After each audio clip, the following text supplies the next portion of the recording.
Hello, ladies and gentlemen. How are you, my friends, watching this program today? Thank you for deciding to watch this program. We're greeting you from Kiev, Ukraine. My name is Sunday Adelaja. I'm the senior pastor of the Embassy of God Church here in Kiev, Ukraine. But also, I'm the patron and the president of the History Makers Bible School in England, in London, and of course in Germany, France, and New York. But we want to focus on the history makers in London right now. I have some people here with me in Kiev, and we want to, who are graduates of the Bible school. And I want to talk to them just for you to get to know more about what we're doing and what the Bible school is about. And we want to convince you today that you need to enroll in that Bible school. The good thing about this Bible school is that you really don't need to get some time off your regular duties or go off the school or job to go to the Bible school. This Bible school is unique in the sense that you only need to come once a month to the class. Once a month, 1 day a month. You need just 1 day in a month, one Saturday in a month, from morning till evening, but it's going to be enough for you to get all what you need for your life to be transformed. So please call as many people as you could right now, and let's get to discover more about the History Makers Bible School. And today I have with me brother and Pastor Benga. How are you doing today? I'm very well, thank you. And we have Sister Funke Daudu. Bless you. Thank you very much. Now, how did you get to know about Pastor Sunday and this funny and strange guy? Okay, I got to know about Pastor Sunday through another pastor who had been a mentor and elder brother, friend of mine. I had worked closely with this pastor for many years, and one thing that struck me... Who is that pastor, by the way? It's Pastor Tony Rapu. Oh, Tony Rapu back in Lagos? Yes, sir. So one thing that struck me was he was full of a lot of admiration and a lot of respect for Pastor Sunday Adelaja. As I said, having worked with him closely for a long time, I hadn't really had him say that much, or I hadn't really had or witnessed him respect somebody, another man of God, you know, the way he was having this respect for Pastor Sunday. So once he came to England, early 2005, and then he was saying to me, oh, I'm going to Ukraine for the anniversary, which was coming up in, I think, March, April of that year. And he said, if you are able to, it will be good if you come with me. So I came with him, I met Pastor Sunday, and the rest, as they say, is history. That's how you got to know about Pastor Sunday? That's how I got to know about Pastor Sunday. Now, how did you get to know about the school? Yes, it's a long process, you know. I first of all went through a lot of emotions, because when I came to the Embassy of God, the anniversary, I realized a lot of things that I had, you know, held in high regard, or things that I believed on or believed in were not quite, you know, the right, or the, you know, it wasn't the best or the ideal or optimal way of Christianity. So I went through an experience where I actually felt like I got born again a second time. And you'd been a Christian how long for this time? I had been a Christian for about more than 10 years. At that point? Yes, at that point. So you are already a minister in your own class? Yes, I was especially, you know, strong in the area of praying and intercession, in prophetic, the prophetic, and, you know, a few other gifts of the Spirit. So, but that was more about the gifts and the operation of the Spirit rather than the character. I started to discover that character is much more important, because there is a scripture that says that when there are tongues or prophecies or whatever it is, they will fail. He said, but love abides, and love is a manifestation of character. So that's one of the first things I encountered in the person of Pastor Sunday, in the atmosphere, in the, you know, the quality of the Christians, his followers and his servants that I met. And it really challenged me, and I realized that I had to rededicate my life to Christ. By what servants you are referring to the term that the Queen of Sheba used for Solomon? Because I don't really have servants, really. Yes, for Solomon, yes, because that's exactly what I felt, because I just came from a distant place, and I came because I heard so much about the man of God from another man of God, and I came there, and like the Queen of Sheba, I realized that if I can access or approach this kind of privilege, maturity, yes, I realize that those who stand continually before the king, like in Solomon's case now, I'm using the metaphor now, the servants who stand before the king are really blessed. They are happy. I think how it goes there is that the men that stand continually before the king are blessed. So that was how I saw the whole So you said by coming to Kiev, it gave you a fresh experience so much that you felt you actually got born again afresh. Oh yes, I hear so many people talk about that. Yes, all the time. I've heard people from Nigeria say that. I've heard people from America say that. I've heard pastors say that. Yes. People breaking down, weeping, and saying, "Wow, as if I was never a Christian. Yes. Where was I? What happened? Yes. Were we really born again?" And they were having such a renewal. Yes. That their lives so much changed that some of them now come to Kiev every year. Yes. But if not everybody will be able to come to Kiev every year, so that's why we decided to open the Bible school in London. Yes. And just one weekend, just one Saturday a month. Yes, now, Funke, right? Yes. How are you, Funke? I'm very well. How did you get to know about Kiev all the way from London? I got to know about Kiev through the Bible school. But last year, summer, around about August, I got to hear about the Bible school, and Bankole from my church, Bankole Akinade, suggested that I go to the Bible What church is that? Trinity Chapel. That is Redeemed. It's part of the Redeemed movement.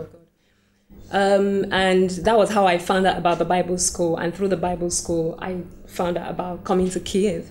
When Bankole, suggested that I come to the Bible school, because a few of us are actually in the Bible school, enrolled in the Bible school from your Chapel. church. Yes. My first impression was I don't want to go to a Bible school because I felt I was going to learn about theology, and I just felt, look, I'm a practical. The stereobible about Bible school is quite negative. I've never been to Bible school, but I've always seen it as you would just go and study Bible, or it's theological.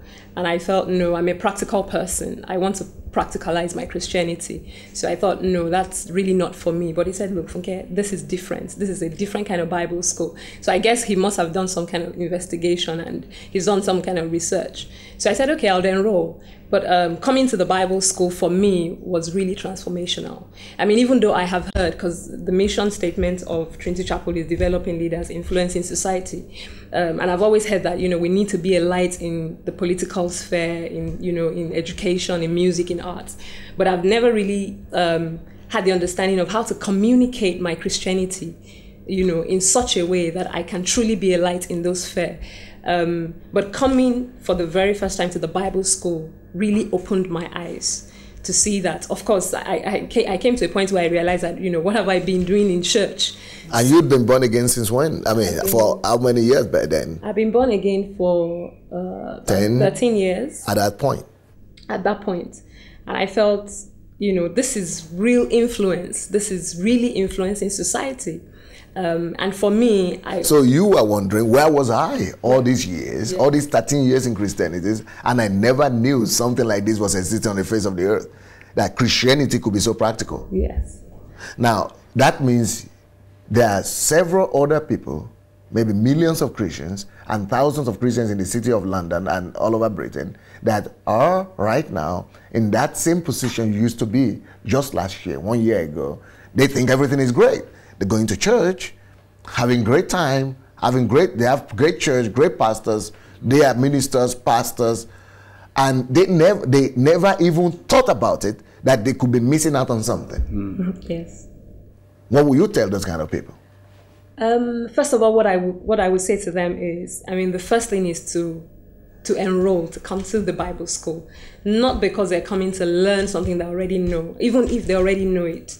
I think the advantage of coming to the Bible school is you are taught, the people who take the sessions are actually people who have, they are living in the reality of what influence means in the community. They don't just communicate that information to you, they are living it.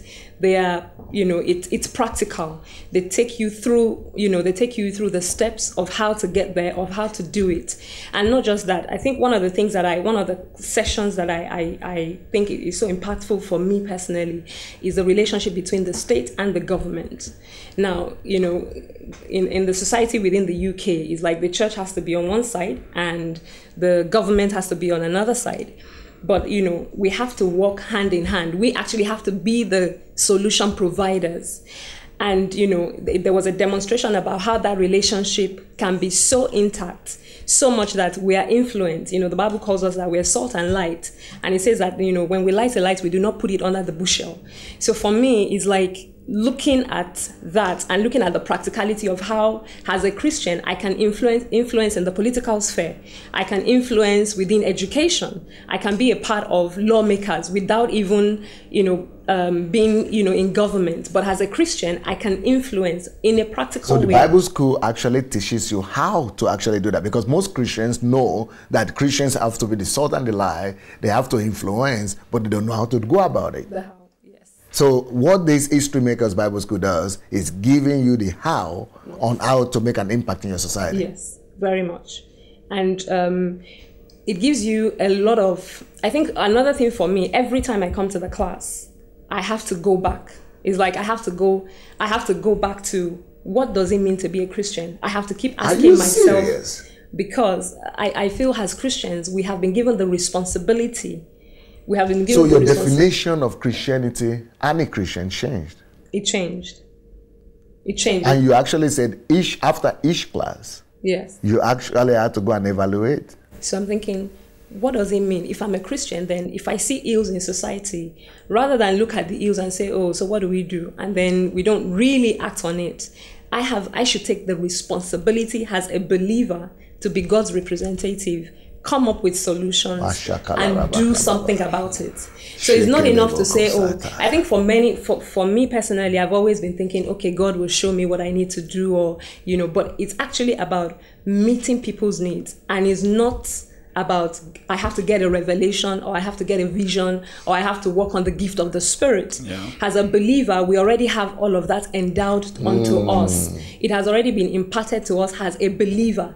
So everything we need to succeed in influencing our society, we already have it in us. Wow. But I think it is the how. It is taking responsibility. So what would you say is the difference between the emphasis that you got from the Bible school and the emphasis of churches in England right now? Do you think the churches in England actually would need, or this would be a good complementary or addition to what is being emphasized in the churches of England right now?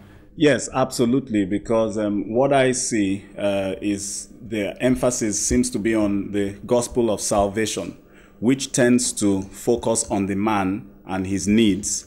And sooner or later, it brings about selfishness, because salvation and, a person giving his life to Christ is not about what you can get from Christ. Because somewhere, I think in Galatians, it says, I am crucified with Christ. Nevertheless, I live, yet not I, but Christ lives in me. So Christ in me is, my desire, my goal is to satisfy Christ, is to do the will of Christ. It's not to, go after my own needs and my own desires. So the Bible school is actually teaching you to be, instead of self-focused, to be kingdom-focused. Kingdom-focused, yes. So, your focus is very different. For instance, I'll use a very practical example. The way I used to pray before, I had, like I said, been an intercessor for quite a while. We used to pray certain prayers that sooner or later I discovered that those prayers were not really accurate. They were not right, because they were praying for things that God has already achieved in us. And what God was waiting for us to do is for us to go out and make a difference in our nation, to take responsibility for things that we see around us. Not like my sister was saying, not things that you have to wait to get a vision. And, yes, God will still give us vision and God will still give us prophecy, but he usually does that more, I find, when we've already taken a step. I also understood from a scripture that where he said, these signs shall follow them that believe. These signs shall follow them. So not that these signs will be sought by them who are now Christian. They will keep on going to night vigils or, prayer programs and keep seeking those signs. He said, these signs shall follow them, suggesting that we have to take a step. We have to take responsibility for our nation, for our society, for our families, and then the signs will actually follow us. So I discovered in the difference in the emphasis of the Bible school and in the life of the man of God, Pastor Sunday, because he also is a person who typifies, he exemplifies and lives his message. So, and because I have been privileged and fortunate to, have gotten close to him, I've been able to observe him on a very practical, day-to-day level. I see the way he relates to his wife, and I've been tremendously blessed. But in the churches that I've seen, and it's not just in England, because I've been to church in quite a few nations, we are so focused on how to increase our congregation, how to bring people, and it's not to just increase it so that we can show them the truth, really. It's just to, just to grow our own vision and our own ambition. And maybe somebody down the road has a church and, I want to prove that I am also called or something like that. But I realize that to even accept the opportunity or responsibility of being a leader or a pastor, we have to realize what God wants from the people that he brings to us and show them the kingdom. Show them that, yes, there will be needs, but God meets our needs when we are submitted to him. When we really live, as it says, that we've given our lives to Christ, and then Christ becomes the focus of, of our existence. So the reason we are existing is to fulfill the will and the desire of Christ. My food is to do the will of him who has called me and to finish his work. So I see a major difference in the churches and what the Bible school. And you think the people need to come to the Bible school because of that? Absolutely, because the Bible school will enhance and push you to a dimension that you probably never realized that that existed. I really do invite and encourage you to come to the Bible school. You will learn a lot of things. You would be impacted. There will be the reality of impartation, because it's not just by reading and understanding, but it's by being in the right atmosphere, because God took the spirit that was on top of Moses and he distributed it among his elders. And I believe that there are people in London who have been hungry, they have been desiring, they somehow know in their heart that there is something greater than what they've been exposed to. They've had the same things for many years, they haven't made an impact, it hasn't changed their lives, but they keep doing those things, and it comes down eventually to religiosity and just forms of godliness that deny the power. But there is a hunger and a desire in them, and God is speaking to those people right now and beginning to encourage them to come forward, come out from the caves, even though they are not doing the right things yet, they are not walking in the right way, but because their heart is right, God is addressing them and speaking to them. So like those who are in the caves, who haven't bowed their knees, God is sending a call out to you today. If you hear his voice, be ready to open your heart and receive him. And that which you've been looking for all these years, from the foundation of the earth, when you were born, the hunger and the craving that was never satisfied by those things you kept looking for in the wrong places, he says you should come to this place, and then you will receive that which he has for you. You will be a transformer, and as the name of this school implies, a true history maker indeed. So you are a history maker, and the world and the nation of England, Scotland, Wales, and Northern Ireland are waiting for you. You are the person that God wants to use in the nation of Great Britain. So I encourage you and I call you that you may be a blessing and be a partaker in this great outpouring that is the History Makers Bible School UK. Thank you so much, Pastor Gbenga. Now, you see, it's just one Saturday a month. You can afford to sacrifice that for yourself. You can afford to invest one Saturday a month for your future. You can afford to sacrifice, actually not sacrificing, but investing one Saturday for you to become a history maker, for your Christianity to be totally transformed. Pastor Benga said it. He said that he felt like he got born again afresh when he came across these teachings in the Bible school. And Funke said the same thing as well, that she had to analyze. Actually, every time she comes back from the class, she has to come and back analyze what Christianity really means and who is a Christian in the real sense. So just one Saturday a month is to make us Bible school.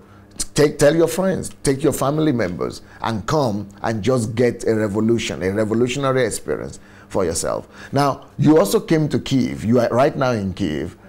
What is that? What is your first impression, and what did that experience give you of coming to visit Kyiv? Because most people, when they think about Pastor Sunday and Kyiv, they only think about the large congregation, 20,000, 25,000 people in that church, big church, white people. Is that just the same thing you got, or you got something even deeper? Obviously, I got something a lot deeper than that. There's something that my pastor always says, that church is not for sitting, it's not for gathering, it's for scattering. Yes. When he began to say that to us in church, that look, we are not called, this church for the next 10 years, yes. We are not called to gather, we are called to scatter. That is very, very impactful. That's a kingdom mindset right there. That's a kingdom statement. Yes. And obviously for us, it's like, okay. And, sometimes pastor will mention our names, like, you as, you're not supposed to still be sitting or occupying the seats in the church. Yeah. That, and if we don't do something about the ills in society, nobody is going to bring the change. The church needs to take responsibility. That's right. But coming to Kyiv for me, I came in April for the anniversary, and then now, and the summer fast. Coming to Kyiv for me even opened my eyes to see the bigger dimension of what it means to be a Christian in real life. I saw ordinary people who you would probably walk past the streets and you wouldn't even think they could do anything much, who were actually transforming lives of thousands. I saw people who maybe, they would come and say, I used to be a drunkard for 30 years or 15 years or whatever, but now I'm heading I opened 10 rehabilitation centers. They are leaders of leaders of leaders, yes. And not just leaders who are sitting in church, occupying positions or occupying space, but they are leaders who are truly doing something. They are actively engaging with the community and saying, look, we are the change. Now, if we want the world to believe us as a church, and if we want them to accept the gospel, we have to begin to do something. And what I also saw is the focus is about meeting needs. Is about meeting the needs of the people in the community. I saw drug addicted people who have started rehabilitation centers for other drug addicted people. I saw people who maybe used to be prostitutes who came and said, look, now I've set up like a house for as a refuge for prostitutes. I mean, different people in different spheres. And I think what really blew my mind is also, the influence is not just, oh, we're feeding the homeless, or these are orphanages. I saw influence in art, in culture, in media, in politics, in education. The clip that we watched, the video that we watched about the tramadol drug. Yeah. I mean, that just blew my mind. Revolutionary. Yeah. I saw the sacrifice, the commitment of the people. I saw, they had to go on a 21 days hunger strike. And they kept saying, look, this drug, you have to control, you have to stop this. And now Ukraine is the only nation in the world where that drugs is banned because of their action. Because of action. So I think it's, my pastor always says something that, look, it's not enough to just talk. You have to act. But seeing the reality, I mean, I didn't just see 2 or 3 people. I saw people came in hundreds saying this is what we do. And, I heard about the city of refuge. And I'm just thinking, my God. Is it sick Christianity? What kind of Christianity were we practicing? I'm just thinking. 100 cities. We are building 100 cities of refuge in this country. 100 cities. Not just one city, 100 cities in this country. And I think there was also something you said. You said, look, in Ukraine or maybe in Kyiv, you are challenging the people to buy lands. Yeah. That, I mean, the goal of the aim. We have over 100,000 acres of land now, and we want to have at least 1 million acres of land. Wow. And you said something about, 40% of the population, should be Christians. Not just Christians that, I have a big house or I have a big car, but Christians who are really influencing, who are really impacting. And it is until we begin to, take responsibility on that level, that the world will listen to us, the state will listen to us, the government will listen to us, the politicians will listen to us.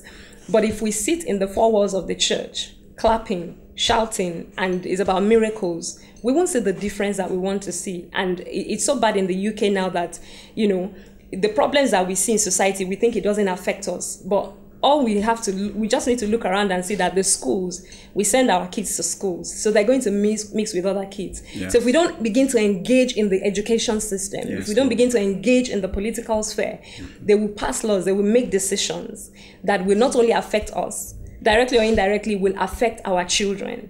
And in essence, we wouldn't have the light shining. The light will just stay within the church. And do you think this Bible school will really help some people watching us right now to make that decision and to really help them to begin to make impact and become history makers in England? I believe so. What I would say to anyone that wants to come to the Bible school is just come like you don't know anything. Come like you don't know anything. And just open your heart to God. And just say, Lord, as I'm coming to this Bible school, I want you to teach me. It's not just about, it's History Makers Bible School. It's also the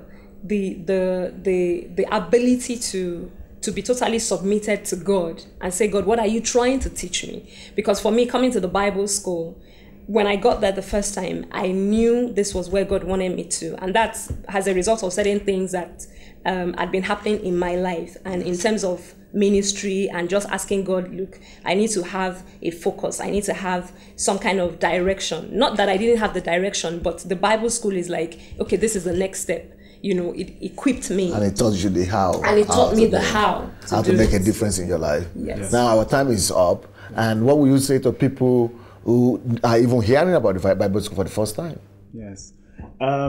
Well, it doesn't really cost you much. We have a website, hmbsuk.org. That's www.hmbsuk.org. Go on the website, have a look at what is available, register, and you have the opportunity to attend at least a class so you can make up your own mind. But I want to assure you and guarantee that you are taking a significant step in your destiny. You are not hearing or watching this by chance or by coincidence. God has an appointment. He has a divine time for you. And I know you must be a person who is desiring to fulfill the will of God in your life, to bring and demonstrate his kingdom to your generation. So I want to encourage you, if you are just hearing about this school for the first time, you have nothing to lose. Register and come in and see what God has for you. And I leave you with the word that God will never let you down as long as you are interested in fulfilling your destiny. And we'll see you there by God's Well, grace. dear friends, it's been nice to spend this few time with you. And we're waiting for you in History Makers Bible School. Get all the information from the screen. Give us a call. Go on the website. And we'll be happy to make you into a history maker by God's grace. May the Lord bless you.